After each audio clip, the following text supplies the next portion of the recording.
Aparajith YouTube நேயர்களுக்கு வணக்கம்.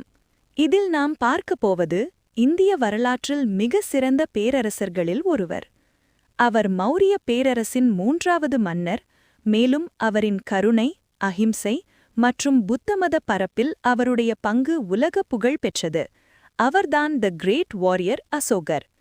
அசோகரின் ஆட்சி காலம் கிமு 268 முதல் 232 வரை.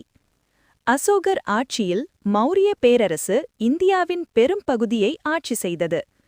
இந்திய வரலாற்றின் மிக சிறந்த ஆட்சியாளர்களில் ஒருவராக கருதப்படுகிறார்.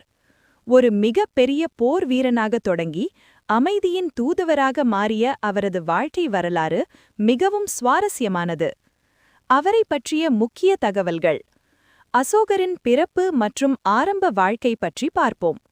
மௌரிய அரசமரபை தோற்றுவித்த சந்திரகுப்த மௌரியரின் பேரனும், மௌரிய பேரரசர் பிந்துசாரர் மற்றும் ராணி தர்மா என்கிற சுபத்ராங்கி மகன் அசோகர். அசோகர் கிமு 304 பாடலிபுத்திரம், தற்போதைய பாட்னாவில் பிறந்தார். அசோகர் சிறு வயதிலேயே போர்க்கலைகளிலும் நிர்வாகத்திலும் சிறந்து விளங்கினார். தனது தந்தையின் ஆட்சி காலத்தில் அவந்தி மற்றும் தட்சசீலம் போன்ற மாகாணங்களில் ஏற்பட்ட கிளர்ச்சிகளை ஒடுக்கி திறமையை நிரூபித்தார். அவரின் தந்தை பிந்துசாரர் மறைந்த பிறகு வாரிசுரிமை போர் ஏற்பட்டது. தனது சகோதரர்களை வென்று அசோகர் முறைப்படி அரியணை ஏறினார். ஆரம்பத்தில் அவர் ஒரு கடுமையான மற்றும் ஆக்கிரமணமான மன்னராகவே இருந்தார். இதனால் அவருக்கு சண்ட அசோகர், கோபக்கார அசோகர் என்ற பெயரும் இருந்தது. கலிங்கப் போர் அவருக்கு ஒரு திருப்புமுனை ஆகும். அசோகரின் வாழ்க்கையில் மிகப்பெரிய மாற்றம் அவரது ஆட்சி காலத்தில் நடந்த கலிங்கப் போரின் மூலம் ஏற்பட்டது. இந்த போரில் கலிங்க நாடு, தற்போதைய ஒடிசா, வீழ்த்தப்பட்டாலும் சுமார் 1,00,000 பேர் கொல்லப்பட்டனர் மற்றும் 1,50,000 லட்சம் பேர் இடம்பெயர்ந்தனர்.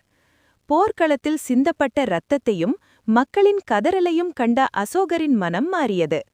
போரின் மூலம் வெற்றியை அடைவதை விட அன்பின் மூலம் மக்களின் இதயங்களை வெல்வதே சிறந்தது என முடிவு செய்தார். எனவே தர்மத்தின் வழி போக முடிவெடுத்தார். அசோகரின் தம்மா, அதாவது போருக்கு பிறகு அசோகர் பௌத்த மதத்தை தழுவினார். உபகுப்தர் என்ற துறவியின் வழிகாட்டுதலால் அவர் அஹிம்சையை பரப்பத் தொடங்கினார். தம்மா, இது ஒரு மதம் சார்ந்த கொள்கை மட்டுமல்ல, ஒழுக்கமான வாழ்க்கைக்கான நெறிமுறையாகும்.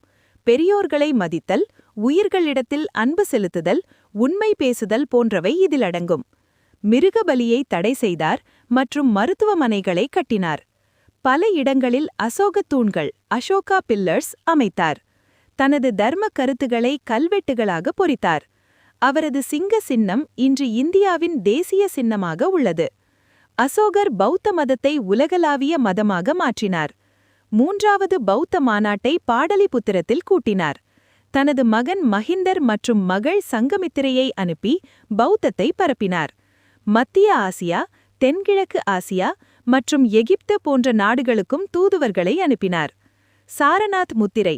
சாரநாத்தில் உள்ள அசோக தூணின் 4 சிங்க முத்திரை இருக்கும். அவரது சிங்க சின்னம் இன்று இந்தியாவின் தேசிய சின்னமாக உள்ளது. அசோக சக்கரம் 24 ஆரங்களை கொண்டது, இந்தியாவின் தேசிய கொடியில் இடம் பிடித்துள்ளது. அசோக சக்கரத்தில் உள்ள 24 ஆரங்கள், அதாவது 24 ஸ்போக்ஸ், மனித வாழ்க்கைக்கு வழிகாட்டும் 24 நல்ல குணங்களை குறிக்கின்றன.